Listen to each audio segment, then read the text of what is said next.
Secret Invasion happens after the events of Civil War. In the aftermath of the conflict, Iron Man is the head of S.H.I.E.L.D. and the Avengers. Captain America is dead, and the superheroes who are against registration are fugitives, working as the Secret Avengers, led by Luke Cage. Iron Man discovers that a Skrull has been impersonating Elektra. He learns that there is no way to know who the Skrulls are while they are alive, but once they're dead, they go back to their alien form. Fearing that this could be a sign of a coming invasion, he brings in Reed Richards and Hank Pym, who at this point in his career is going by Yellow Jacket, to study the alien corpse and hopefully discover a way to tell who is a Skrull and who is not. Before they can get into it, Iron Man gets word that a Skrull spacecraft is crash landing on Earth and will land in the Savage Lands. If you don't know what the Savage Lands are, it's basically a tropical island with dinosaurs that used to be Magneto's base of operations. Iron Man assembles the Avengers and sets off to investigate the crash, leaving Mr. Fantastic and Yellow Jacket to continue studying the alien. Not wanting to be left out of the loop, Luke Cage and the Secret Avengers steal a Quinjet and also go to the Savage Lands. Luke wants to tear open the ship to see what's inside, but Iron Man shows up and starts whining and trying to place Luke under arrest. Despite Carol Danvers, who at this point is going by Miss Marvel, not Captain Marvel, despite her trying to calm down Luke and Tony, the two factions of superheroes almost come to blows. Before this can happen, several Skrull sleeper agents begin their attack across the globe, taking out the Sword satellite, the S.H.I.E.L.D. helicarrier, Thunderbolt's mountain, and sending the Baxter building into the negative zone. A Skrull, who has been posing as the Avengers' butler, Jarvis, uploads an alien virus to Tony's Iron Man suit, which disables his suit and also makes him sick. The crashed Skrull ship opens, revealing doubles of several superheroes,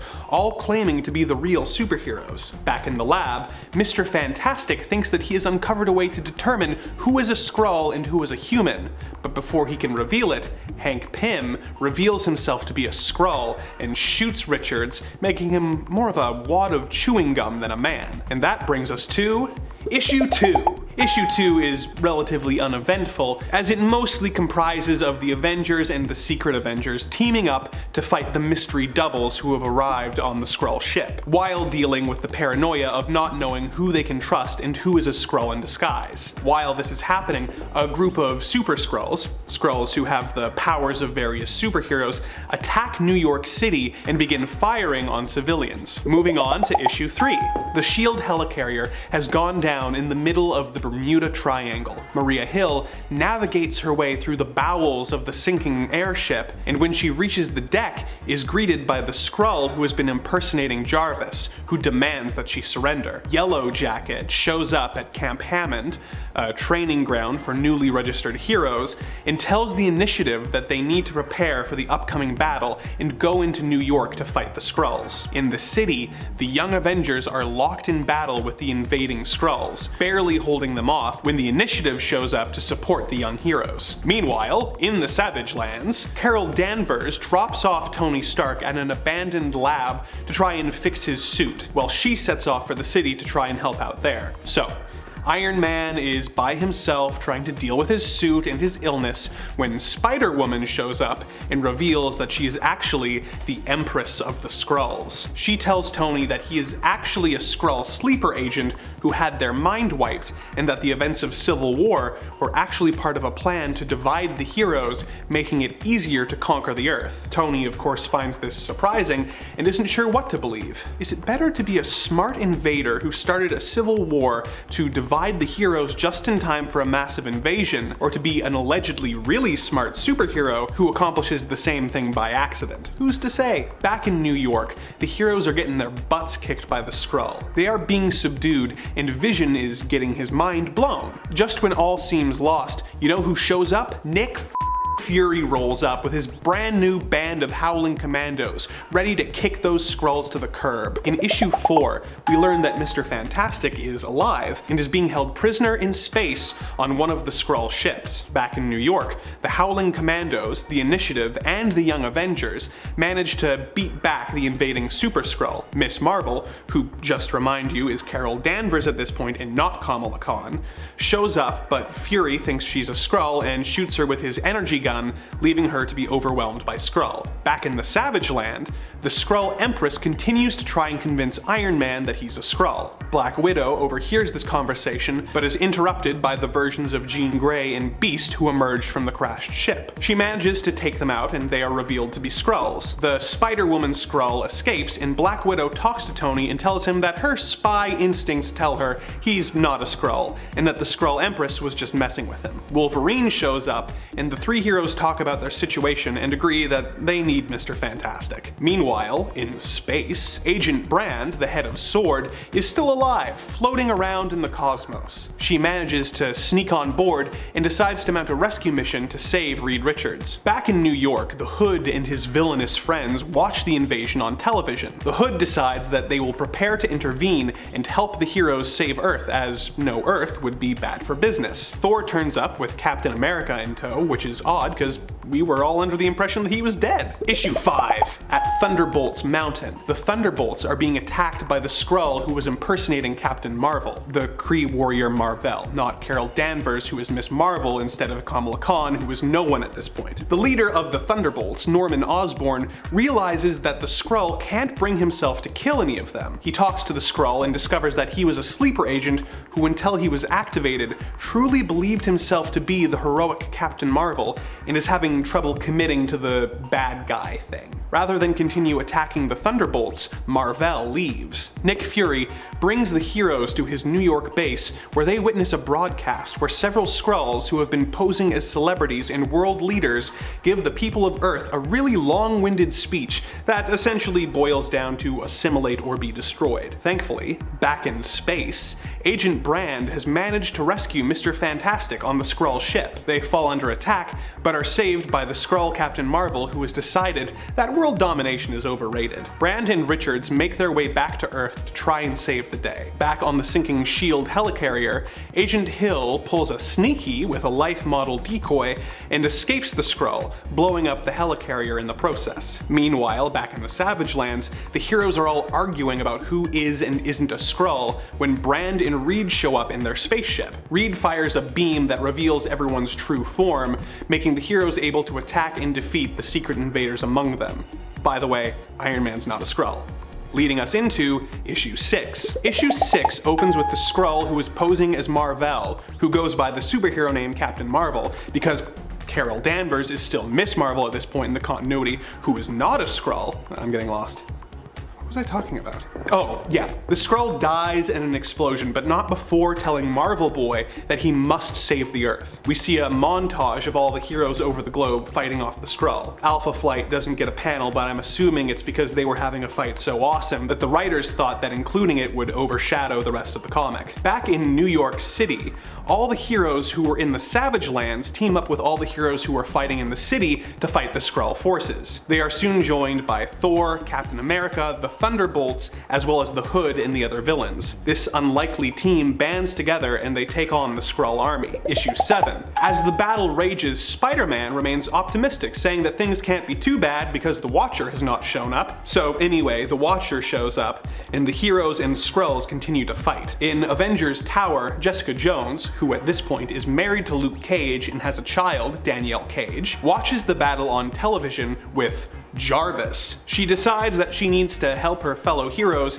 and leaves her child with Jarvis, not knowing that he is a Skrull in disguise. Marvel Boy joins the battle, and Clint Barton, who is in his Ronin phase at this point in continuity, manages to hit the Spider-Woman Skrull Empress with an arrow. It seriously injures her, but she does not die. Just when the Skrull forces seem beaten, they reveal their secret weapon. Turns out, before the secret invasion, the Skrull, posing as Hank Pym, had given Janet Janet Van Dyne, the Wasp, a growth formula that had been tampered with. They activate their plan, and as Wasp becomes giant, she becomes a giant chemical bomb, which is making all of the heroes deathly ill. In the final issue of the series, Thor is able to spin his hammer really fast, causing a tornado that is able to take out Janet before she causes any serious damage. This unfortunately kills her in the process. This of course leaves all the heroes really angry, and they prepare to attack the injured Skrull Empress. Before any of the heroes can make a move on her,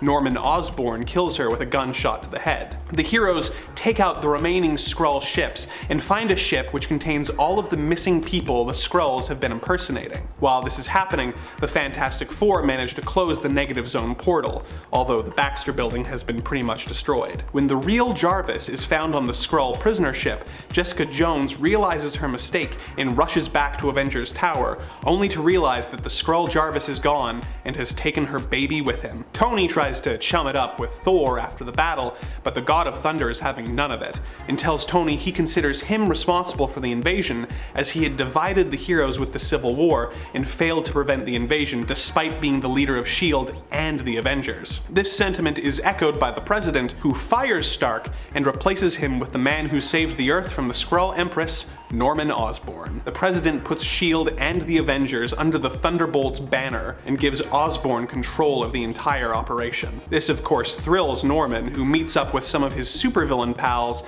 to plot and scheme about how they are going to use their new power. Well, that is the plot of Secret Invasion. It's a fun read with plenty of crossover issues that we haven't gotten into here, but are definitely worth checking out. Starting off with the One Below All. The One Below All is the dark side and a part of the same being known as the One Above All, who is the supreme ruler of the multiverse and the supreme embodiment of creation and compassion, which would make the One Below All the ultimate personification of destruction and hate. It resides in the lowest point of reality, called the Below Place, from which it rules. Sealed off from the rest of the multiverse through the metaphysical green doors, it manifests in other realities through Extreme Gamma, which is the mutagenic third form of gamma radiation. This radiation is what creates gamma mutates based off the individual's genetic and psychological makeup. Before we move on though, hey guys, if you're enjoying this channel, dropping a like is all you have to do to help us out. We would really appreciate it. But now, on to the man himself, Bruce Banner. Incredible Hulk #1 from 1962 introduced Dr. Robert Bruce Banner to the Marvel Universe and gave us the very first gamma mutate. During a routine test of the gamma bomb he developed, Bruce spotted a teenager named Rick Jones in the blast radius, and he took it upon himself to save Rick's life. He succeeded, but his bomb's explosion opened the first green door, which is a metaphysical barrier into the Below Place, and infused him with gamma radiation, turning him into the Grey Hulk. Now over time, Hulk's skin eventually turned green, thanks to some real-world mix-ups, and he became more childlike. In Incredible Hulk #377, the Green and Grey Hulks merged with Bruce to become a new incarnation, Professor Hulk. But these three different incarnations of Hulk are just a few of the personalities that live in Bruce's fractured mind, and not all of them are good people. On to Bruce's family, starting with Brian Banner and Rebecca Banner. While Bruce is naturally the core figure in this family tree, the roots of the Hulk's rage come from his father, Brian Banner, and without him, there would honestly be no Hulk. If there's a villain in this story, it's Brian. He physically and emotionally mistreated his wife Rebecca Banner and their son. As seen in Incredible Hulk #312 from 1968, Brian became deeply disturbed and obsessed with the idea that his radiation research had turned his son Bruce into a monster. Brian was even responsible for the passing of Rebecca in front of Bruce, which led directly to the development of multiple personalities for Bruce and the Hulk. Years later, during the Chaos War, Brian actually emerged on Earth as a fearsome Devil Hulk of his own before he was defeated and returned to the afterlife. More recently though, Brian made a lot of trouble in Immortal Hulk as a servant of the One Below All, and he even gained the ability to possess other gamma-infected human beings. Now Brian Banner himself had two sisters, but the one we want to talk about is Elaine Banner Walters, and her husband, Morris Walters. Their daughter, the lawyer Jennifer Walters, is Bruce Banner's first cousin and probably the closest thing he has to a sibling. It just so happened that as Bruce was seeking legal aid from Jennifer, she was nearly killed during an assassination attempt. Bruce saved her life by giving her an emergency blood transfusion, but as a result, she became the She-Hulk. Although she started out as a bit of a savage She-Hulk when she first appeared on issue 1 of her comic in 1980, Jen's personality eventually became dominant when she was in her gamma-powered form. In fact, she actually prefers being She-Hulk and put her skills to use as an Avenger and member of the Fantastic Four at one point. In case you've missed any of the ads, she is also the focus of the MCU's She-Hulk attorney at law. Now, the first love of Bruce's life was Betty Ross, the daughter of General Thaddeus Thunderbolt Ross. Betty and her father both actually became Hulks as well. For Betty, the villain MODOK realized that her exposure to Bruce Banner set her up as an ideal subject to become a new Hulk. In Incredible Hulk number 168 from 1968, Betty was transformed, but not into another She-Hulk. Instead, she actually turned into a terrifying Harpy who hated the Hulk for the passing of her husband at the time, Glenn Talbot. Betty was soon cured of her Harpy persona, but she was ultimately killed by exposure to Axis gamma radiation by the Abomination. Fortunately for her though, MODOK and the Intelligentsia resurrected Betty and she became the Red She-Hulk. However, in the Immortal Hulk series, Betty once again has been transformed into the Red Harpy. I hope that wasn't too confusing. Now, as for her father, no one hated Bruce Banner more than Betty's father, General Thunderbolt Thaddeus Ross, a military general who became obsessed with stopping the Hulk at any cost. That's why it took everyone by surprise when Ross actually turned out to be the Red Hulk, who is a fiery and power-draining gamma mutate. Ross made the mistake of partnering with the Intelligentsia, who tricked him and turned him into the Red Hulk using energy siphoned off of the original Hulk. Ross embraced his newfound Hulk powers, proving to be an incredibly powerful and capable hero. Bruce and Ross eventually did make an alliance to take down the Intelligentsia, and Red Hulk was actually invited to join the Avengers. Ross was eventually depowered, but as of Captain America number 26 from 2018,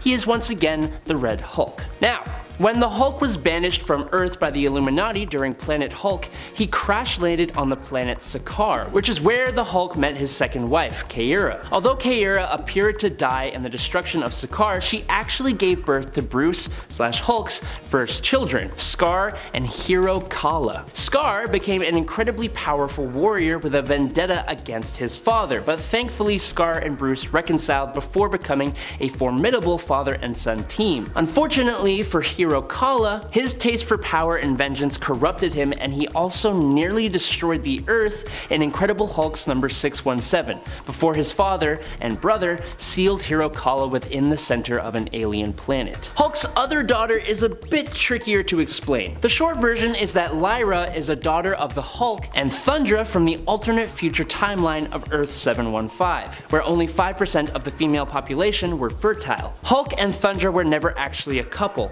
Instead, Thundra collected the Hulk's DNA from his saliva during a fight and immediately traveled back to her alternate future, where she used that DNA to create Lyra, who is basically a She-Hulk, and actually gets weaker the angrier she gets instead of stronger, meaning she has to reach a meditative state to reach peak power. Now, Lyra eventually came to live in the present alongside the Hulk, Jennifer Walters, and her extended Hulk family. Finally, in terms of Hulk romances, we have Jarella, the princess of the subatomic kingdom of Kai. She was never married to the Hulk or Bruce, but she loved both halves of him very much, and he also loved her. Their bond was so important that Jarella definitely is included on this list, despite the fact that she tragically passed away before they could wed. From Hulk's actual family to those who are essentially his family by association, his friends and allies, starting with none other than Rick Jones. If not for Bruce's timely rescue, Rick Jones could have been the first Hulk, but instead, he was spared from that fate and became one of Bruce Banner's closest and most trusted friends. In Incredible Hulk number 325 in 1962, Rick did actually get a little taste of Hulk power when he fell into a chemical pool that was being used to merge Bruce and the Hulk back into a single being once again. Rick emerged as as a Hulk, but he was cured a few chapters later in issue number 332. It wouldn't last long though, as thanks to the meddling of the intelligentsia yet again, Rick was mutated into a new version of Abomination in Hulk number 2 in 2008. As this new Abomination, Rick actually retained most of his personality, and so he renamed himself A-Bomb, so he could be a bit more heroic, which was a good choice, Rick. Good job. Rick was also horrendously mutated in Immortal Hulk before his humanity was finally restored in the limited series Gamma Flight from 2021. Doc Sasquatch, or Doc Samson. Doc Samson is one of the few members of the Hulk/Gamma family who willingly transformed himself. It happened in Incredible Hulk number 141 in 1962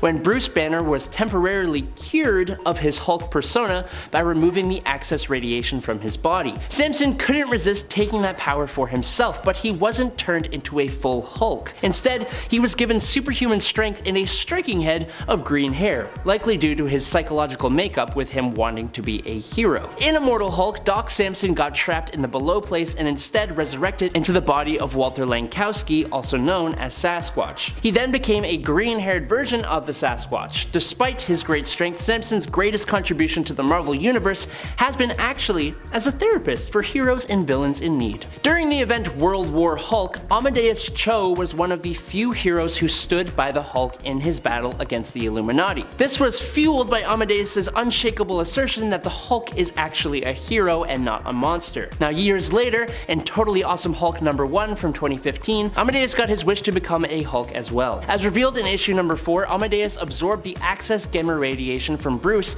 saving his life while transforming Amadeus in the process. It was a burden that he was more than happy to accept. However, not even Amadeus' intellect and personality could keep the negative aspects of being a Hulk at bay forever. After briefly losing control of his other self, Amadeus willingly depowered himself, but he still retains a significant amount of gamma powers as an agent of Atlas. The Juggernaut, Agamemnon, Glenn Talbot, the Red King, MODOK, Ravage, Wendigo, the UFOs, with a special shout out to Absorbing Man, are all villains that come into conflict with the Hulk. We have already talked about his longest lasting foe, Thunderbolt Ross, or the Red Hulk, but what about his other big bads? Starting with probably the most iconic of the Incredible Hulk's rogues gallery is the one and only Abomination. A dark mirror image of the Hulk, former soldier Emil Blonsky becomes the monstrous Abomination in an attempt to stop the Hulk, being mutated by a gamma machine that was created by Bruce Banner. On countless occasions, Abomination has taken on the Hulk in a one-on-one match. While he's lost time and time again, there have been times where he did give the Hulk a run for his money and even took down the people Hulk loves and cares for. Abomination makes for a fantastic villain, and there's a reason Marvel keeps bringing him back. For someone like the Hulk, a villain with higher intelligence is far greater than someone with equal strength. Samuel Stearns was once a normal man who was exposed to a high level of gamma radiation, just like mostly everyone else. The radiation gave him increased intelligence, a really big head, literally, and turned him into the leader. A foe who has time and time again outsmarted and worked around the likes of the Hulk. The leader's almost always 5 steps ahead of Bruce Banner and manages to bring the Hulk down despite his immense strength. And lastly, it honestly makes sense that the most terrifying foe for the Incredible Hulk is actually himself. While the Abomination can be seen as a dark reflection of the Hulk, the Maestro is literally a future evil version of himself. Coming from one of the comic's best Hulk story arcs, Future Imperfect, the Maestro is the last hero who survived an apocalypse and set himself to become the ruler of dystopia. Stronger than his past self and with all the intelligence of Bruce Banner, the Maestro has proved himself to be the strongest and most brutal Hulk villain out there. The Inhumans are an offshoot of humanity that was genetically altered by the Kree centuries and centuries ago. They mostly kept to themselves, hiding from humanity in their city of Adeland. The Inhumans developed a highly technological society that only got more advanced with the discovery of the Terrigen Mist that would give the Inhumans fantastic abilities. Inhumans age much slower than normal humans do, usually living for around 150 years, thanks to selective breeding overseen by the Genetic Council. And as such, each generation of Inhumans is long and honestly relatively unknown. Each Inhuman spouse is predetermined and they are limited to 2 children, which makes our job easier, at least when they actually follow the rules. But when talking of the Inhuman royal family, also known as the House of Agon, it can be traced back at least 2 generations. Starting with the first generation, the first 4 families whose roots grew into the different key members of the royal family we know today. They were Simak and Tanith, who together had Agon, who the house is named for, and his brother Korath. Magnar and Zeta were another couple who together gave birth to Mander and Rinda. There was also Kobar and La. These two produced Azur and Amber, which kind of sounds like a Pokemon generation. And finally, there was an unidentified 4th pair who spawned 2 children, one of which was identified as Quellen, and the other is still unknown. Who this family member is just hasn't really been talked about.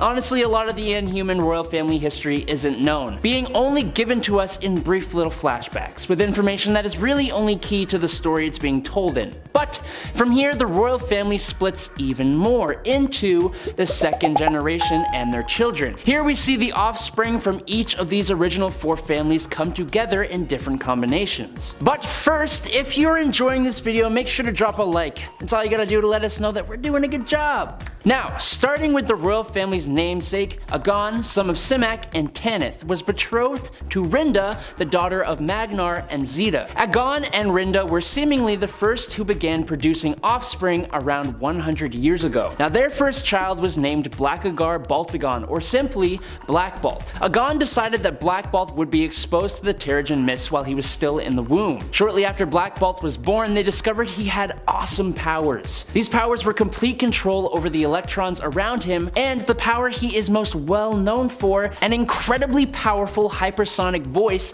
that at first he could not control. Both Agon as well as the Inhumans Genetics Council, who play a large role in governing the Inhumans, came to agreement that Blackagar needed to be confined until he had control over his powers, when he was around 19 years old. Blackagar's voice can cause mass destruction with even a whisper, and if he screams or yells, he could potentially wipe out an entire planet. Luckily, he has learned to communicate without speaking and uses a tuning fork that helps him control his powers. It was actually thanks to the power of Black Balt that Agon became ruler when the last ruler, the Unspoken, tried to hide the Slave Engine, which is a powerful Inhuman weapon. But Black Balt is not the only offspring of Agon and Rinda. There was a second child, Maximus, sometimes known as Maximus the Mad, who appeared to develop mental mind control powers after being exposed to the Terrigen Mist. At its peak, Maximus can override the minds of countless others, or even enhance his own mind. He can blank people's minds or control their actions for as long as he concentrates. As with a lot of families in comic books, there is almost always a black sheep. For Asgard, that is Loki. For the Eternals, it's usually Druig. And for the Inhumans, Maximus takes that title, as he is particularly dangerous, being both a mind manipulator and a genius, naturally gifted with the ability to invent all manner of powerful machines, but with the younger brother complex that has him believe he is the one who should rule the Inhumans. Now, outside of the direct Agon line, there were more who make up this royal family. Korath, the son of Simak and Tanith, married another Inhuman woman named Melina, who together had a son named Gorgon, who was also exposed to the mists as an infant. Through the Terrigen Mist, Gorgon developed cloven hooves and incredibly powerful bull-like legs that could cause huge shockwaves capable of creating earthquakes when he stomps. He is one beast of an Inhuman and usually serves as a bodyguard for his cousin and eventual king, Black Balt. But he also served as a mentor for younger generations. Next up, we have Mander, the brother of Agon's spouse Rinda, and by extension, the brother-in-law to Agon himself. Mander formed a union with Azur, the daughter of Kobar and La. Together, Mander and Azur had their first son Triton, and exposed him to the mists when he was an infant as well. But for Triton, the mists had a pretty extreme effect, turning the boy into a fish-like humanoid and water breather who needed to remain in an isolated aquatic alcove off the coast of Adelan in order for him to survive. Later though, adaptive devices were developed to allow Triton to join the other Inhumans on land. Because of Triton's extreme transformation, when Mander and Azur had their second son, Karnak, they did not expose him to the Terrigen Mist and urged him to remain unaltered, as they didn't want to potentially be separated from both of their children. Instead, Karnak became my absolute favorite Inhuman when he was sent to the Tower of Wisdom, where he was trained in various mental disciplines and Inhuman martial arts, becoming a master and developing an ability that allowed him to see the flaws in any person, object, plan, or even concepts like, at one point, death itself. He usually plays the role of an advisor in the royal family as well as a bodyguard and strategist. Lastly, Amber, the other daughter of Kobar and Law and sister to Azur, married Quellan, who, if you remember, is the Inhuman whose parentage has not been established at this point yet. Together, Quellan and Amber had 2 children. The first would be Medusalith, or just Medusa, who would be betrothed to the future Inhuman king, Blackbolt. Medusa gained the ability to control the growth rate and movement of every strand of hair on her head, also known as trichokinesis. She maintains this control even if her hair is cut off, but that is difficult to do as Medusa's hair is stronger than steel. Amber and Quellan, a few months after Medusalith's birth, had a second daughter, Crystal. Probably my second favorite Inhuman. Crystal's exposure to the Terrigen Mists gave her elemental powers to control fire, water, earth, and air, making her actually really powerful. Crystal is also probably the most public of the Inhumans, interacting with the heroes of Earth quite a bit more, having a relationship with Johnny Storm, the Human Torch, in the early days, and then being married to Pietro Maximoff, Quicksilver, and having a child with him. At some point, the House of Agon also exposed the bulldog known as Lockjaw to the Terrigen Mists, making him 1,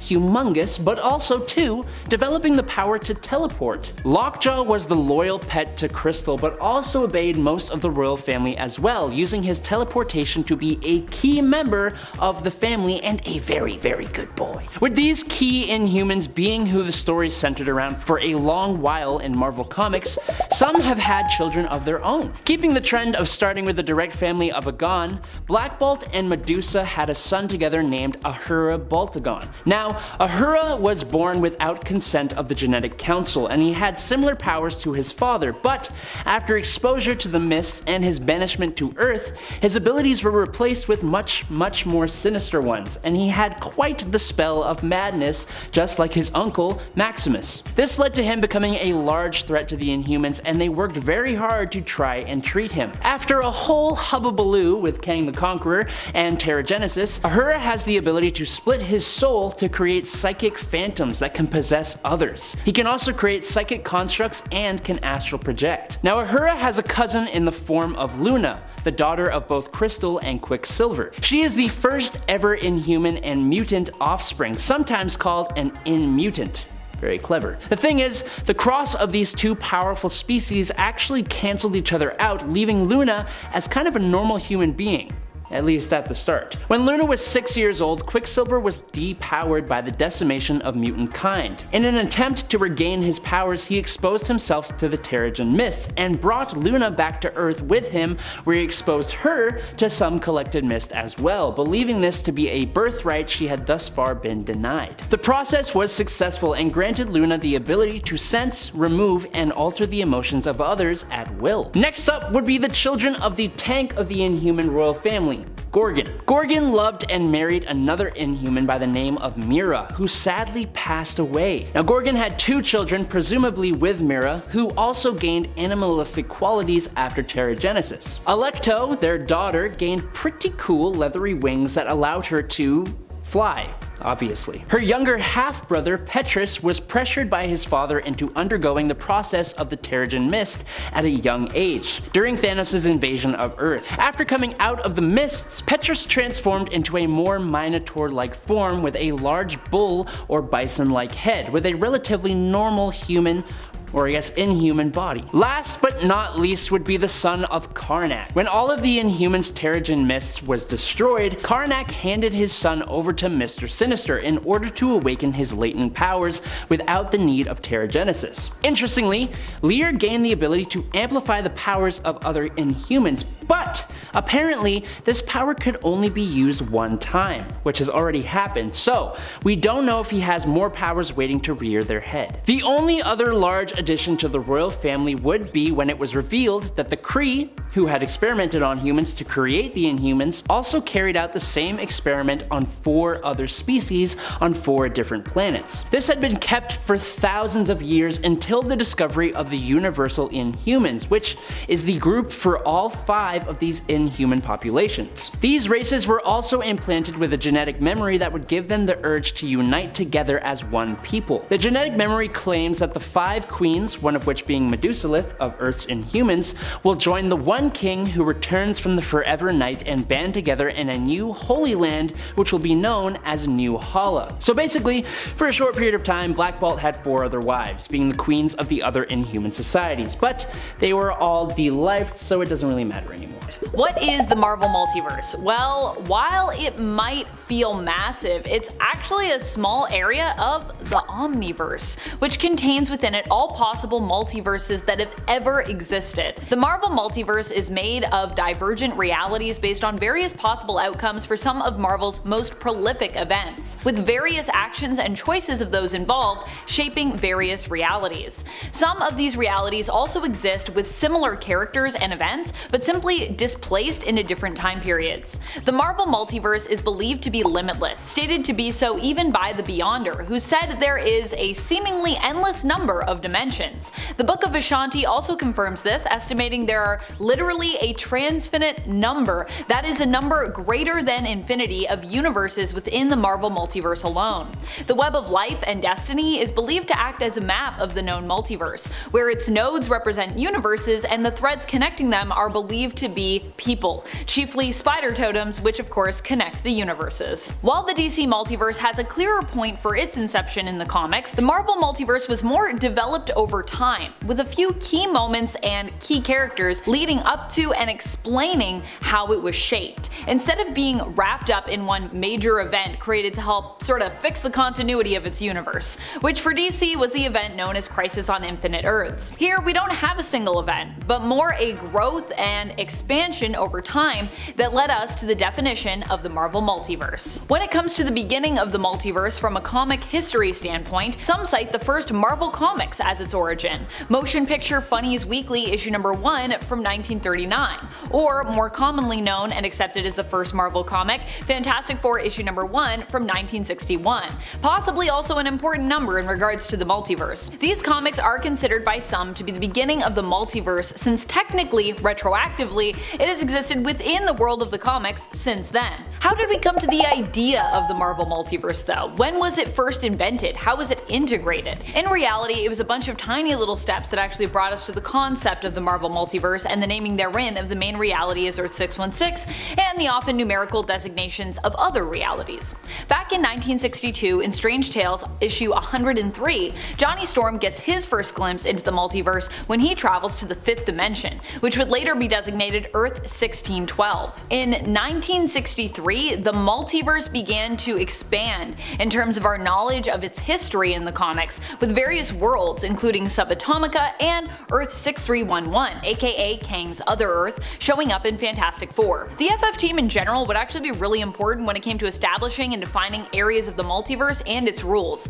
But aside from them, Doctor Strange would also be a key character when it came to the expansion and definition of the multiverse. In Strange Tales issue 126 and 127 from 1964, we follow Doctor Strange as he journeys into the Dark Dimension to do battle with its dread Lord Dormammu. And speaking of seemingly dark and terrible dimensions, the Fantastic Four would also have their own experience with one known as the Negative Zone in Fantastic Four Annual issue number 6 in 1969. The Avengers would also get in on the multiversal fun in Avengers issue 85, where we'd first travel alongside them to the reality of Earth 712, or Earth S, the home of the Squadron Supreme, at least one iterations of the Squadron Supreme at this point. The Fantastic Four series is also where the TVA, the Time Variance Authority, would pop up from time to time, although the organization would make its first appearance in Thor issue 371 in 1986. So it was a while before the Time Police showed up to, make sure the multiverse wasn't getting too mad. The multiverse expanded even more with the first What If comic series starting in 1977,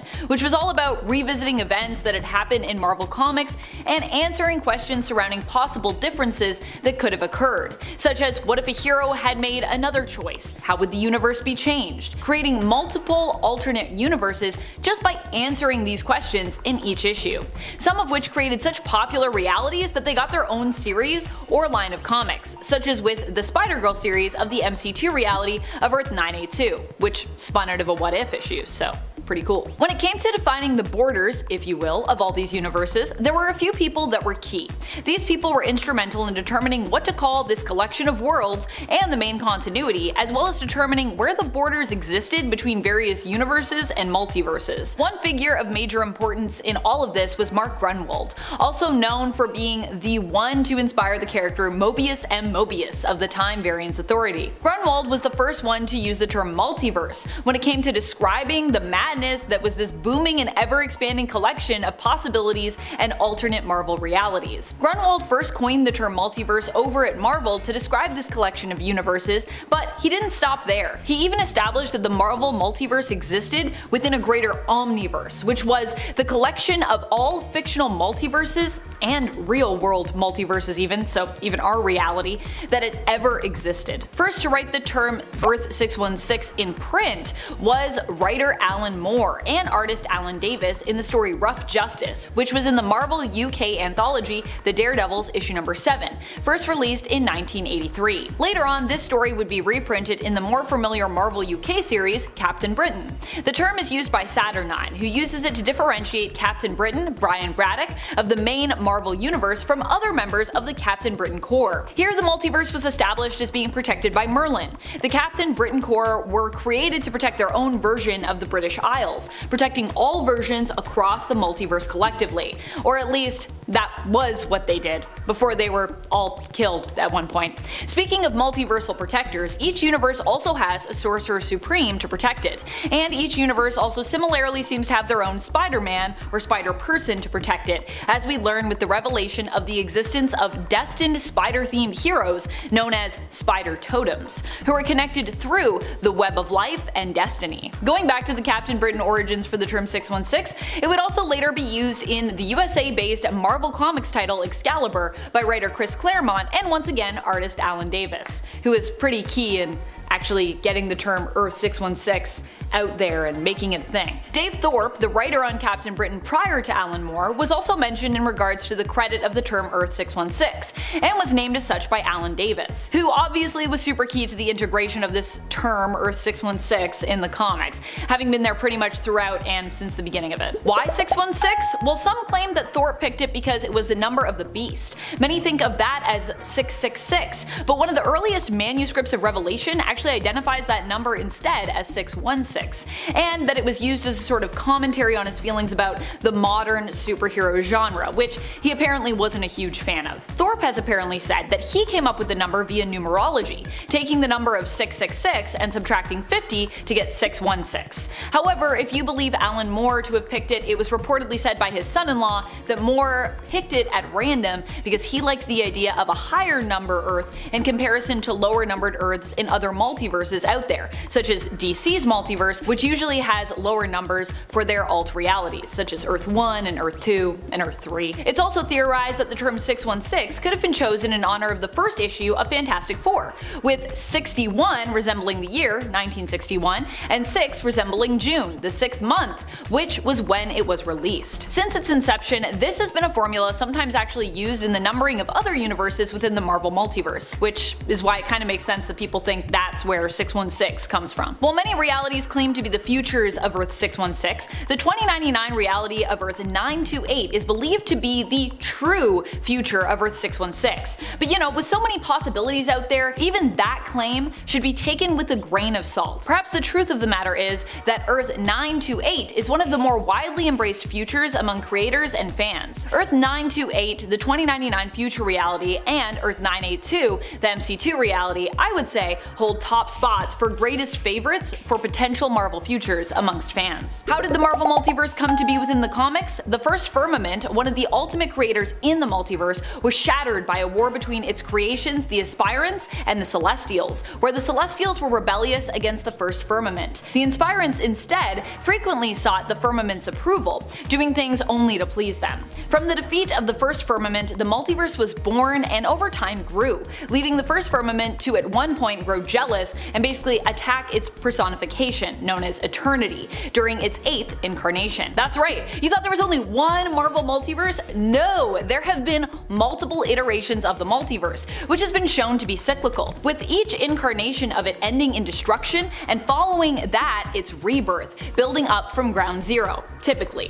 One of the latest examples of this was the 8th incarnation, where after being destroyed by the Incursions and then turned into God Emperor Doom's battle world, it was recreated by Mr. Fantastic and the Future Foundation / Fantastic Four with the help of Molecule Man's powers. Although this incarnation is unique in the sense that it wasn't strictly built up from ground zero, so kind of breaks that status quo. After every cycle of a new multiverse being born, a new hierarchy also comes with it, which means that there is a power flux in regards to who could beat who in the highest part of the cosmic power spectrum, which typically, but perhaps not always, has the Living Tribunal ranked as most powerful. The MCU also seems to have their own multiverse, with the main continuity being designated within its own narrative as Earth 616 by those working at the Baxter Building.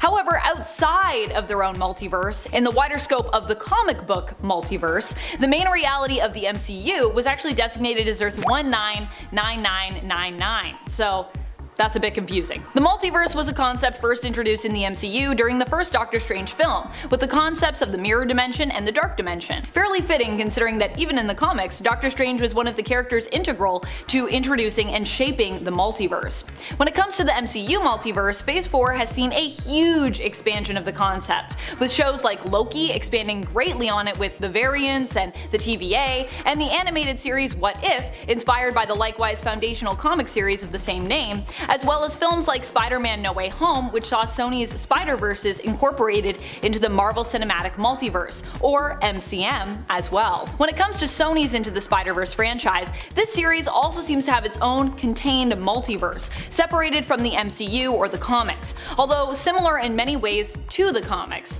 It also makes reference to other animated Spider projects, implying that perhaps animated universes are connected via a Marvel animated multiverse or an MAM, although we kind of need to see more to know more about how that multiverse is structured, in my opinion. Where should we start?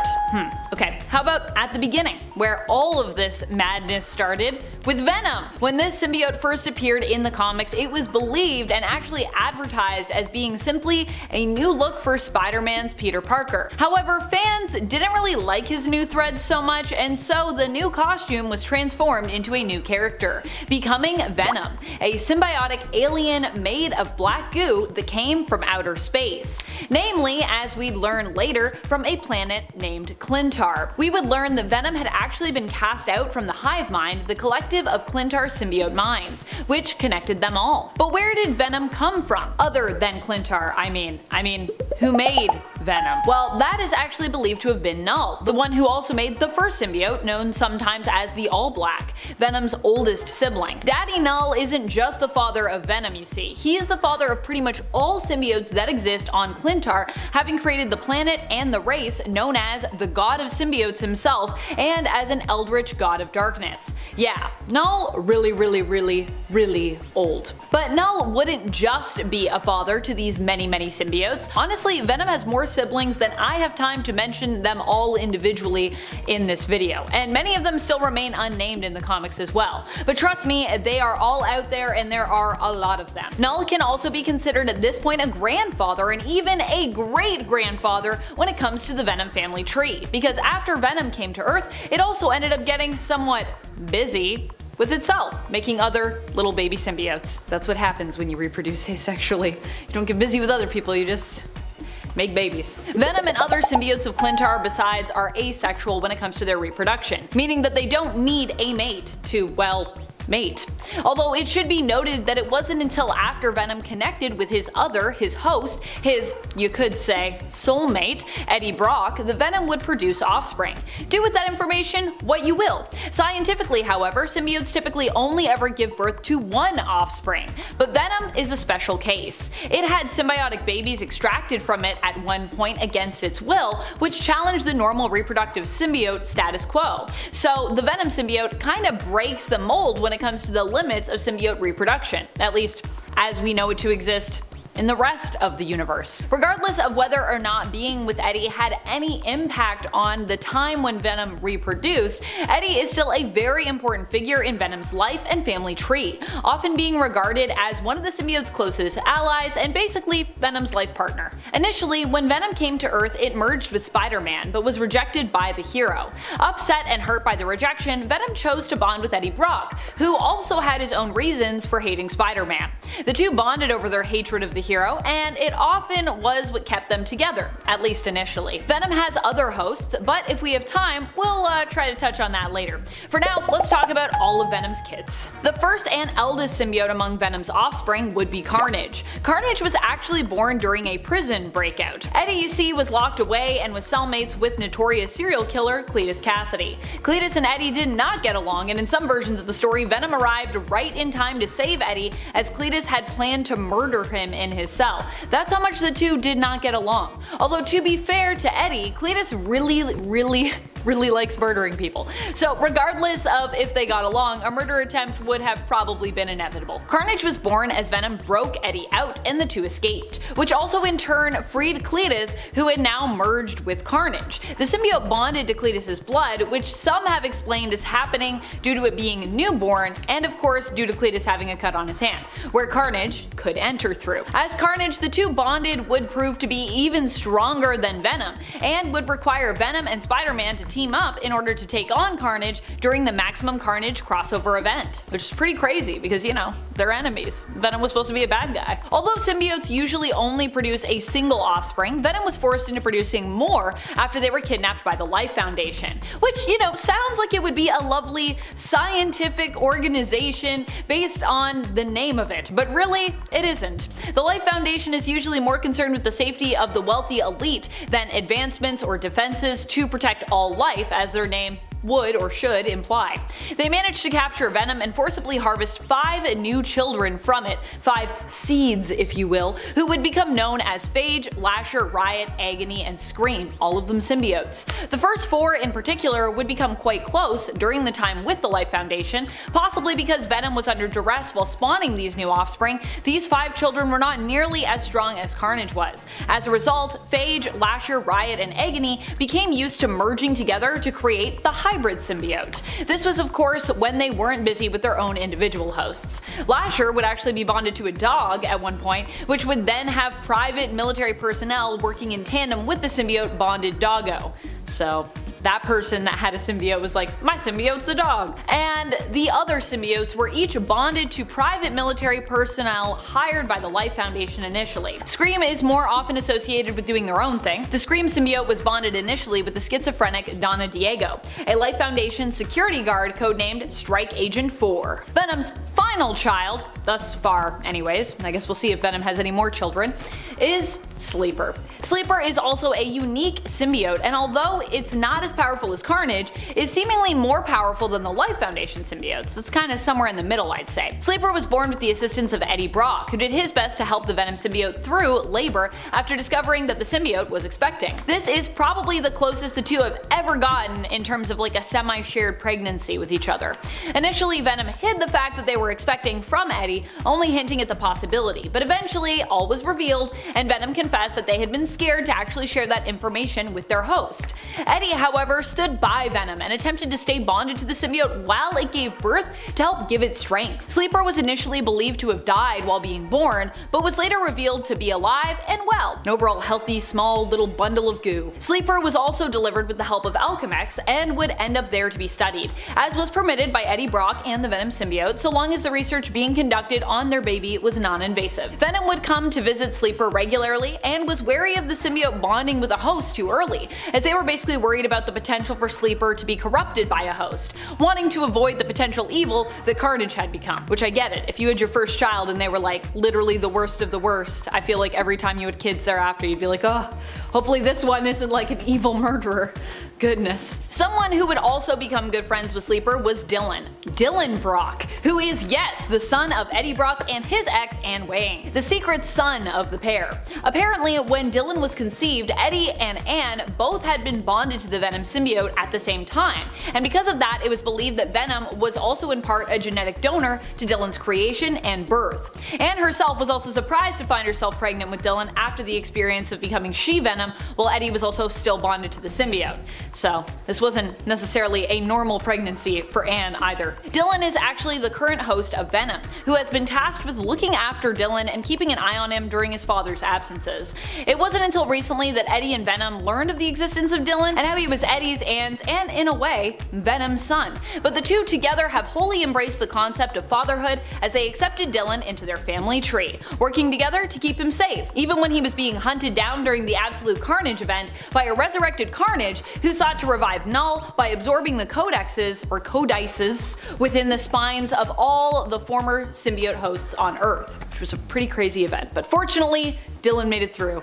Yay! But how many of Venom's kids have kids? Is Venom a granddad? In the case of Carnage, yes, they are. Carnage has multiple children, so it seems father like son in terms of, breaking the mold on symbiote reproduction here. Carnage's first offspring is Toxin, who is widely regarded to be one of the most powerful symbiotes of all time, second only maybe to someone like Null or perhaps maybe Anti-Venom. I personally think Anti-Venom is also up there. Initially, both Carnage and Venom teamed up to hunt down Toxin, as both were concerned by the amount of power Toxin would wield. Fortunately, Black Cat and Spider-Man teamed up and protected Toxin, allowing the newborn symbiote to escape its relatives. Aside from Toxin, Carnage also gave birth to Scorn as a result of being experimented on in the process of using the symbiote and technology to create hybrid prosthetics. As such, Scorn is also part tech, kinda like a cyborg symbiote if you will.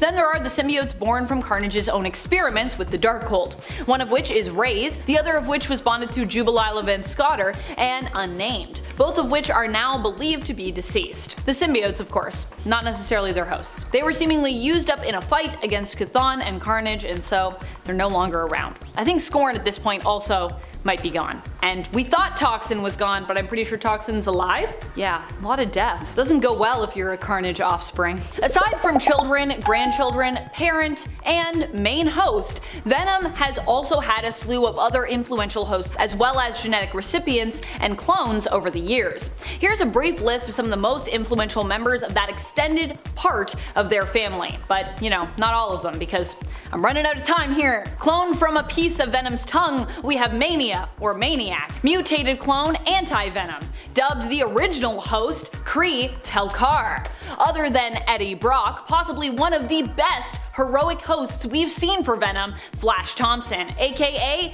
Agent Venom, currently Agent Anti-Venom because bonded with Anti-Venom. Widely proclaimed the worst and most cruel host, Lee Price, famed host of Carnage who also is bonded with Venom, Cletus Cassidy, and Superior Spider-Man / Venom, aka Freaky Friday Otto Octavius in Peter Parker's body with the Venom symbiote. And that's just some. While we'll be focusing on the 2015 Secret Wars event, it is important to note in the effort to avoid, any major confusion, if you are looking for Secret Wars books, to read or anything like that, this isn't the only Secret Wars event. It's not even the only one from Marvel. Secret Wars prior to 2015 was a 1984 12-issue crossover event, where the heroes and villains of Earth were teleported to a distant world, dubbed Battle World by none other than the all-powerful Beyonder. The Beyonder had grown curious about the superheroes of Earth and wanted to learn more about their potential. On Battle World, the Beyonder provided various different alien weapons and tech and promised bountiful rewards to whosoever was the first to slay their enemy. The original Secret Wars was written by Jim Shooter with art by Mike Zeck and Bob Layton. The 2015 event would share some similarities to the original, but ultimately be its own separate story. The main series was a 9-issue miniseries, and creators of the 2015 main event are Jonathan Hickman and Assad Rabish. Secret Wars spun out of the Infinity and Time Runs Out story arcs, which had all been building to this since pretty much 2013, with some wheels being put in motion even further back than that as well. During Infinity, Earth-stationed superheroes faced off against Thanos, who they believed was searching for Infinity Gems, or as they're known now, the Infinity Stones, when really he was searching for his mysterious son, Thane. Meanwhile, in space, our heroes joined with various empires across the cosmos to combat a new, seemingly unstoppable alien enemy, claiming to be the creators of almost all planet-based life, known as the Builders. During Time Runs Out, it would be revealed to everyone that the Builders had actually been destroying worlds because of incoming incursions, believing that the universe was basically flawed and needed to be rebuilt. Incursions happen when two or more worlds collide together, destroying all that are involved. The coming incursions were causing the destruction of worlds across the multiverse as they collided with one another, and it turned out Earth 616 was also at risk of this. Time Runs Out was about finding a way to avoid its destruction and, in the end, finally confront, accept, and kinda just prepare for it. When Secret Wars starts, Molecule Man, Doctor Strange, and Doctor Doom face off against the Beyonders, while the rest of the universe of Earth 616 and Earth 1610 prepare for the final incursion, with the two worlds set to collide with one another. Two major forces are leading the side of Earth 1610, the Maker with his Children of Tomorrow and Nick Fury leading S.H.I.E.L.D. And they're also kind of working together, but also kinda not. Earth 616, meanwhile, was mostly reduced at this point to infighting and preparing their own life raft to preserve the lives of those considered most valuable to the planet and to the life raft's constructor, Reed Richards, Mr. Fantastic of the Fantastic Four. The Maker and the Cabal had copied the design of this life raft as well, each creating their own in turn. This will be especially relevant later on in the story, so make sure you note that. As it approached the final incursion point, Earth 616's life raft suffered a hull breach, and the Richards family, minus Reed, was separated and seemingly destroyed as the inevitable final incursion destroyed both universes. And Reed was pretty heartbroken over it too. He was like, "Not my family! Tried really hard." Following the destruction of both worlds, we'd get a time skip where readers would be teleported to a completely different world 8 years in the future. Although we wouldn't know that till later. A world known as Battle World that is ruled by God Emperor Doom and his Sheriff Strange, along with their own multiversal police force, the Thor Corps. Doom also has the Foundation, who are dedicated to exploration and science instead of keeping the peace and enforcing the law. The Foundation is made up of Doom's family, led by his daughter Valeria Von Doom, with its team roster also including his son, Franklin Von Doom. Doom's wife and the mother of his children here is also Susan Von Doom. She's not part of the Foundation, I don't think. She's just there and she's still super cool. The patchwork battle world was seemingly created by God Emperor Doom, using bits and pieces from all the realities in the multiverse, but rebuilt in his own image. Battle World would later be designated as Earth 15513. It appeared as though no one here remembered their life previous to their existence in this world, forgetting whatever life they had in whatever previous reality they hailed from. And in fact, this reality was also considered to be kind of the new main continuity, as we just previously learned that Earth 616 had ended. God Emperor Doom's battle world is also split up into various regions, with many of them centered around a specific category of hero, or simply a specific hero or a specific multiversal world, repurposed as a province in this patchwork new reality, or a region. There is a whole map that lists all of them. But for the sake of time, I'm just going to briefly mention some of the key ones in relation to the main story of Secret Wars. Some of the important regions included Higher Avalon, the Kingdom of Utopolis, Bar Sinister, Doomstadt or Castle Doom, the Kingdom of Manhattan, the Deadlands, and the Isle of Agamotto. We learned of civil unrest in Battleworld, with multiple people potentially plotting against God Emperor Doom, hoping to usurp him or to defeat him. We discovered that the Foundation found a raft, presenting it to Sheriff Strange and the Thor Corps to investigate it. This raft was mysteriously found to be older than time itself, at least older than time on Battleworld, which everyone thought was, all there had ever been, and which they believed was exclusively brought into existence by the might and will of God Doom. Which, it kinda was, but it wasn't as old as they thought it was. It was said that Doom himself created the light that gave birth to all life. The raft that was discovered turned out to be the life raft of the Cabal. Thanos emerged from it and inquired as to where exactly they had ended up. He also did a bit of killing of people.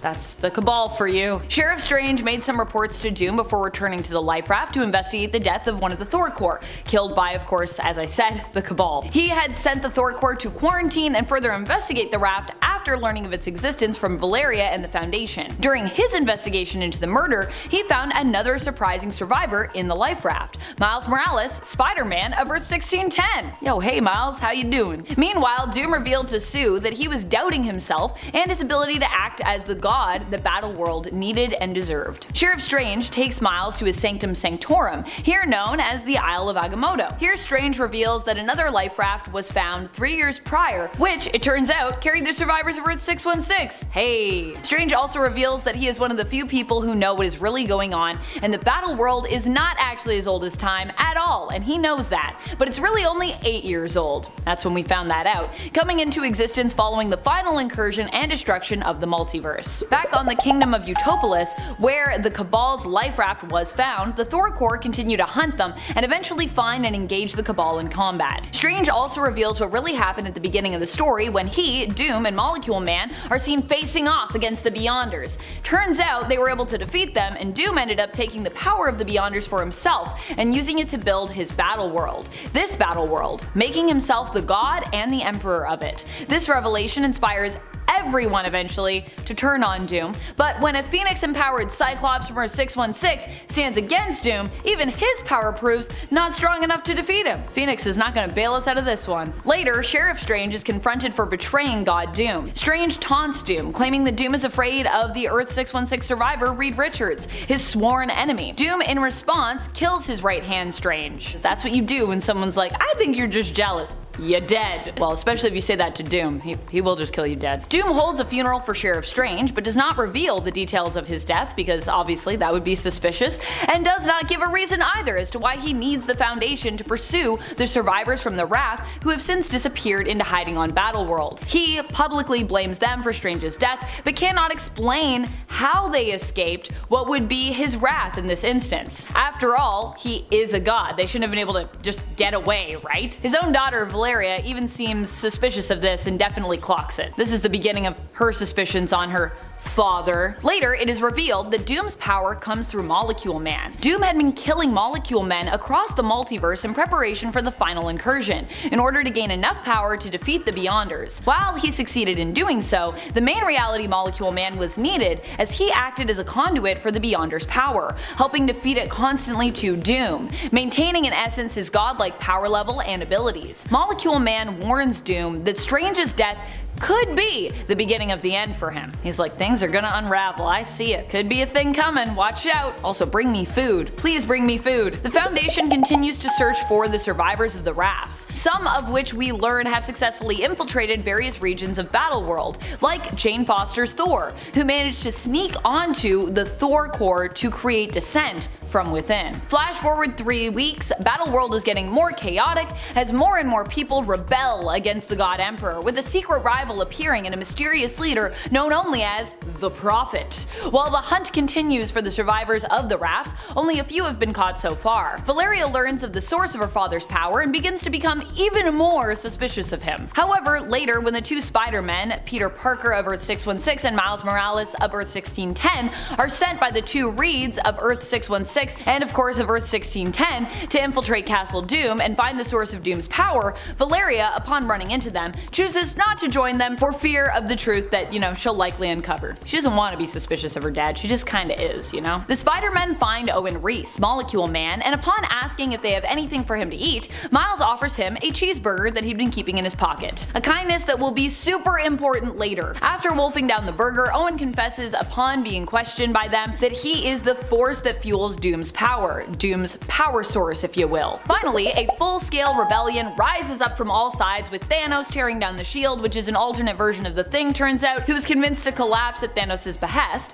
the Prophet, who is revealed to be Maximus the Mad of the Inhumans, marching his army towards Castle Doom, Baron Sinister rebelling against his own Baroness, the Goblin Queen, and fellow nobles to fight against Doom, Baron Maestro also planning to secretly turn on Doom after defeating the rebels with his World Breakers, and even of course the Thor Corps, Doom's own police force, turning against Doom with mighty Thor Jane Foster leading them in arms. In the Deadlands, Namor and and Black Panther also rise up, with Black Panther leading a zombie army as King of the Dead. Star-Lord also joins the fight and helps to destroy Castle Doom by using a smaller splinter of Groot on the magical tree above the throne room, Yggdrasil, which transforms it into a giant, destructive Groot. I am Groot. So cool. Later, the Thing as the Shield sacrifices himself when he does battle with Franklin Von Doom, who controls basically his own Galactus, allowing himself to be defeated and killed by Franklin as Galactus after learning in this reality that Franklin is actually Susan's son, and still holding love for Susie even in this reality, even across the multiverse. This prompts Valeria to reveal the truth of this reality and how Doom truly got his power to her mother Susan. During all of this, Earth 616 Reed Richards and his Earth 1610 alternate, the Maker, use the battle as a distraction to sneak in and attempt to find Doom's power source themselves. God Emperor Doom easily kills Thanos before being temporarily struck down by the arrival of Namor, an Infinity Gauntlet wielding Black Panther, and of course their zombie horde. Meanwhile, the two Reeds find Owen Reese, who also asks them for something to eat, but unfortunately they have nothing to give him.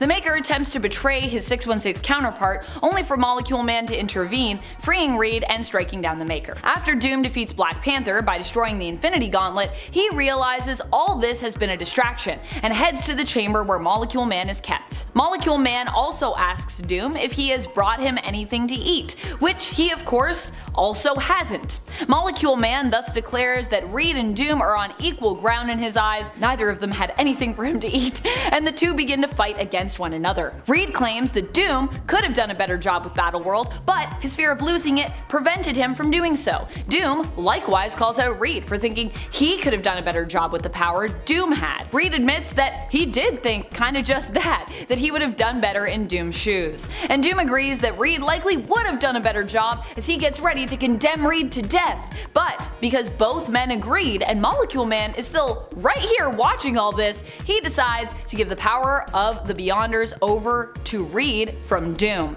destroying Battleworld in the process in a blinding white light. As everything fades to white, we learn the world has seemingly returned to normal, opening on Black Panther in Wakanda, who is surprised and happy to learn that the plan to defeat Doom actually worked. A few minor changes, however, are revealed as time moves forward in this new main continuity, such as Miles Morales moving over to Earth 616 with his family being all brought along with him, all of them now alive and well, as opposed to being in the now destroyed Ultimate Universe, and as opposed to having his mom be dead, because that's what was going on before. This is revealed to be because Molecule Man claimed he owed Miles for the burger that he'd given him. As I said, it would be important. The Future Foundation and Fantastic Four journey across the multiverse, creating and mapping out various worlds and universes as they restore all of the realities, rebuilding together as a team and as a family. Reed oversees the rebuilding with major help from Molecule Man and his own son Franklin Richards. Doom is also brought back to life and is seen in his castle in Latveria. He would be given the belief that the Fantastic Four, and specifically Reed Richards, were dead, and as he took off his mask, we would see that his scars were healed, completely gone, as he began to laugh. The first Summers, Cyclops. Scott Summers was the first of the Summers family tree to appear in the comics. He made his first appearance in the X-Men issue number 1 in 1963. There Scott was introduced to us as a somewhat self-doubting character who would become a leader but still struggle to see himself as worthy of love and deserving of his own happiness. Scott operated as a part of Professor X's X-Men team under the codename of Cyclops, and when Professor X was called away on a secret mission, Cyc would take his place as team leader, often maintaining a position as leader of the X-Men throughout the years, both in a field leader and commander role. Even today, at the time of this recording, Scott is currently the leader of the X-Men in the current 2022 X-Men comics, almost 60 years later. When we first met Scott, we didn't know very much about his family life or childhood, but as we got to know him, we learned more about how he came to be the Professor's Golden Boy and his first X-Man, and along the way, we'd also learn about his mysterious childhood and family as well. Who exactly are the Summers? At least in regards to Scott's original family tree before he grew up, he had his own family, which is its own tangled web that we'll attempt to unravel later on. Let's start with the easy stuff. Scott's parents are his father, Christopher Summers, and mother, Catherine Ann Summers. Scott was the eldest in his family, but also had a younger brother, Alex. When Scott was young, his parents seemingly perished in a plane accident. Alex and Scott were saved by their parents, who gave them a parachute and got them safely out of the plane. As a result of this near-death experience, Scott would sustain permanent brain injuries that he still suffers from to this day. Scott would not only be plagued by this, but also by nightmares of these events, which he struggled to recall with clarity as a result of the brain damage he suffered that fateful day. We later learned, though, that Scott's parents didn't die in that exploding plane. Instead, they were actually kidnapped, beamed aboard a Shi'ar spaceship. Christopher Summers was a US Air Force pilot, aiming to become an astronaut, but after being kidnapped by the Shi'ar and escaping them, he became a space pirate, known by the name of Corsair. Christopher escaped his captors the first time almost as soon as he was kidnapped. At least initially, that's what we were kind of told, but he was recaptured after he tried to rescue his wife, Catherine, who was and killed by Emperor Deken of the Shi'ar Empire in front of Christopher. Christopher as Corsair would find love again, though, with Hepzibah. Hepzibah, from an alien skunk-like race known as the Mephitissoids, would be among the group that would band together to escape Shi'ar captivity and become the starfaring group known as the Starjammers, which Corsair is the leader of, becoming like a new sort of family for Corsair. Alex and Scott, having no next of kin, would be taken in by an orphanage. But whose orphanage was it? You may have already guessed. We're talking about a surprise, often unwelcome addition to the Summers family tree, Mr. Sinister. That's right, this is where Mr. Sinister's obsession with the Summers family, chiefly Scott, started, when Alex and Scott were taken into the state home for foundlings in Nebraska, where Mr. Sinister was the head operator. He had his administrator secure the two boys. While Alex was later adopted by Andrew and Joanna Blanding, who would legally become his adoptive parents, Scott was not, and he stayed behind at the state home, where Sinister would often run tests on him in secret, becoming more and more obsessed with Scott and his genetics over time. Eventually, however, Scott would run away, running into Jack Winters, known as the superhuman criminal Jack O'Diamonds, and would later be rescued from Jack with the help of Professor X, who would then recruit Scott into his school for gifted youngsters, and later his mutant team acting as sort of a father figure to him. Alex, however, wouldn't only receive new foster parents, but also a new foster sister,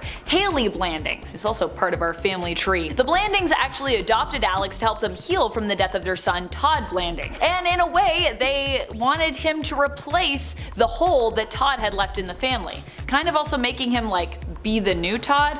Yeah, it's pretty messed up. Unbeknownst to both Alex and Scott, they both had a secret younger sibling. Their sibling wasn't a secret because, you know, their parents had like kept their existence from the two boys, but because Kate actually hadn't known she was pregnant at the time of the flight. As she was killed, the baby in her womb was taken from her and placed by Emperor Deken into an incubator accelerator, which caused the baby to grow quickly into a young man. This mysterious younger brother is the man that is known as the third Summers brother, Gabriel Summers. He would become known more commonly, though, in the comics as Kid Vulcan and then later just as Vulcan. In fact, for many years in comic book history, readers would be left on a cliffhanger surrounding his existence, as it was first alluded to by Mr. Sinister back in 1993 in the second volume of the X-Men in issue number 23. However, it wouldn't be till 2005's X-Men Deadly Genesis series that we would actually get to meet this third brother and have his true identity revealed to us. There's also the weirdness that in Deadly Genesis, it's established that Kate was only days away from having the child. Yet, in the original art where she is shown to have been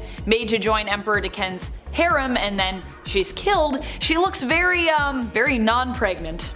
There is also the fact that it mentions she was only 2 months pregnant when first abducted, which actually applies that Corsair's initial escape attempt didn't actually happen as soon as maybe we originally thought it did, or it was originally implied, if she was only days away from giving birth, so he would actually have been in captivity then for a few months. Aside from that weirdness, we would also learn that Kate also had several children with Emperor Deken, that is, genetically speaking. D'Ken had these offspring created with the hopes of expanding the genetic potential of the Shi'ar Empire by introducing different kinds of genetics into it.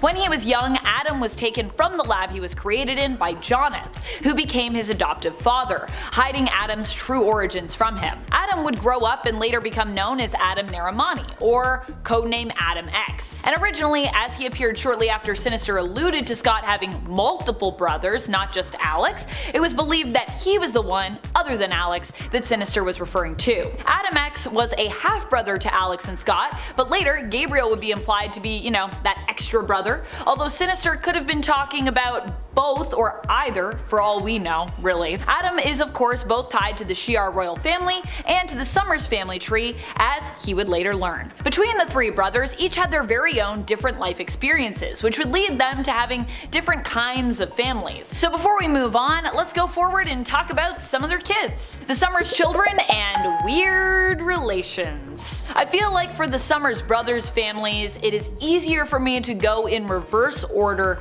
from youngest to oldest. So let's start with Vulcan. Vulcan, after being rapidly aged to his prime years, was enslaved by the Shi'ar and sent to Earth to serve the Emperor's envoy there, but instead ended up escaping and was found by Moira MacTaggert, who took him in and had him join her own roster of mutants. His story training with Moira is introduced in Deadly Genesis. Vulcan is known for being the most powerful of the Summers children. Vulcan would end up in space after being recruited to a mission to save the original X-Men and kind of failing somewhat. Vulcan would return to the Shi'ar Empire, end up imprisoned, freed, married to Deathbird, and later on would also become Emperor of the Shi'ar Empire. Which, yes, this does mean that the Naramanis would have become his in-laws, including D'Ken, who killed his mother, imprisoned his father, and enslaved him. Wow, that's a messed up family right there. Which also makes Adam X both Vulcan's half-brother and his nephew. Pretty wild stuff. Deathbird and Vulcan would have a baby together, although we still don't know that child's name, if it's still around somewhere. Deathbird being a mother was even acknowledged as recently as the 4th volume of New Mutants issue number 5 from 2020. And well, that's really all there is to Vulcan thus far. Now let's talk about Alex. Alex would grow up to become the mutant hero and sometimes villain known as Havoc, and it's no wonder he sometimes turns a little evil considering how rough his life was both leading up to joining the X-Men and even after that happened. Alex was given his codename and original costume by Larry Trask after being taken captive by his Sentinels. Alex would attempt to refuse to join the X-Men multiple times, but eventually it kind of just became inevitable. Originally, Sinister believed his power levels to be greater than Scott's. Initially, Mr. Sinister actually suppressed Alex's mutant ability when it first manifested when he was a child. He put Psyblockers on him and wiped his memory of the incident that triggered it, as Alex's powers were considered to be too uncontrollable. They would only be triggered again later when he ran into an X-gene copy of himself in mutant-human hybrid, the Living Monolith. Yes, the Living Monolith is here! Amit Abdul, who had been mutated by Apocalypse using Alex's DNA, making him like a genetic brother of sorts who was psychically linked to Alex. Alex would only have one daughter that we know of, surprisingly not with any of his more popular romantic ships, but instead with Janet Van Dyne, the Wasp. They had a daughter in an alternate timeline which has since been wiped from existence. She was pretty adorable and awesome, and her name was Katie, or Catherine Summers. In typical Alex Summers must suffer Marvel fashion, after having half his face melted by Kang, he is the only one left with memories of Katie, so he can't even talk to anyone about it. Janet doesn't even remember being with him or their daughter. I still kinda hope one day that Katie will get to return via the main timeline somehow. Finally, let's talk about the mad complexity that is Scott Summers' family tree, with Jean Grey, Madeline Pryor, and beyond. Although Scott was always sweet on Jean, she became the Phoenix and later Dark Phoenix, seemingly dying, sacrificing herself to save others once she turned dark. It was after her apparent death that Scott met Madeline Pryor, spelled M-A-D-E-L-Y-N-E-P-R-Y-O-R, probably one of the most commonly misspelled names in all of comics. Madeline happened to look just like Jean.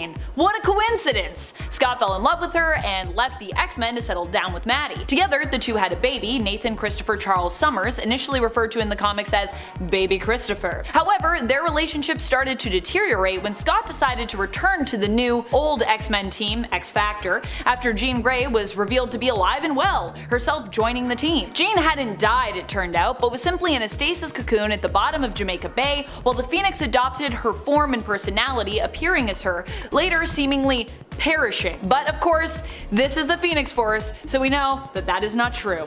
And, you know, it gets even weirder than this. The Phoenix Force, along with Mr. Sinister, were later revealed to be like parents to Madeline, who it turned out was a clone of Jean Grey created from a piece of the Phoenix Force. Surprise, surprise! No wonder she looked almost identical to Jean. This revelation, in combination with Scott abandoning her, would drive Madeline mad. Feeling abandoned, she would ally herself with Alex Summers and also take him for her lover. He would become known as her Goblin Prince, and she would become the villain known as the Goblin Queen, aiming to retrieve and later seemingly sacrifice Christopher, who had been taken from her by Mr. Sinister. And it gets somehow even weirder than that. After Maddie was dealt with, Jean would be given memories of raising baby Christopher, so psychically he was like her own child. Baby Christopher would later be taken by Apocalypse, saved by the clan Ascani, cloned, and later grow up across time, becoming a time traveler who we all know as Nathan Summers, or Cable. Nathan's evil clone, who was raised by Apocalypse, now also weirdly, I guess somehow in this family tree,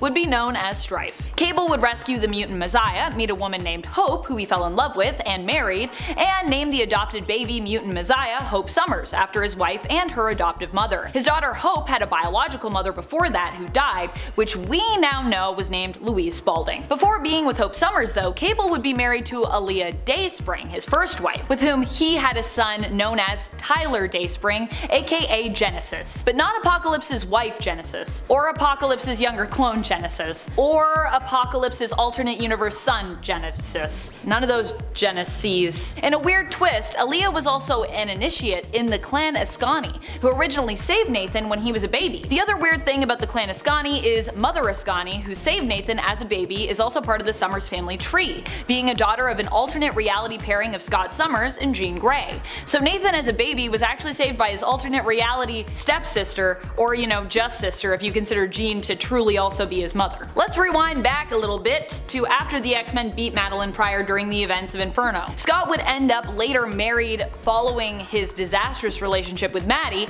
of which he's actually a good deal responsible for, to be honest, to Jean Grey, his first love. They would not have children in the main continuity, but as we already know with Mother Ascani, had children together in alternate realities. While I won't mention all of those children here, two important ones in regards to their interactions with the main continuity are Rachel Summers and Nate Grey. Sometimes known as Ascani, or Prestige, or Phoenix, or Marvel Girl, Rachel Summers is from the same reality as Mother Ascani, Earth 811, the Days of Future Past reality. And Mother Ascani is actually not necessarily an alternate version of her, as Rachel was actually split into separate beings across time when she sacrificed herself to save her teammate Captain Britain. Rachel is immensely powerful and previously lived on the blue area of the moon in the Krakoan habitat known as the Summer House. Not residing in the Summer House on the blue area of the moon is Nate, or Nathan Grey.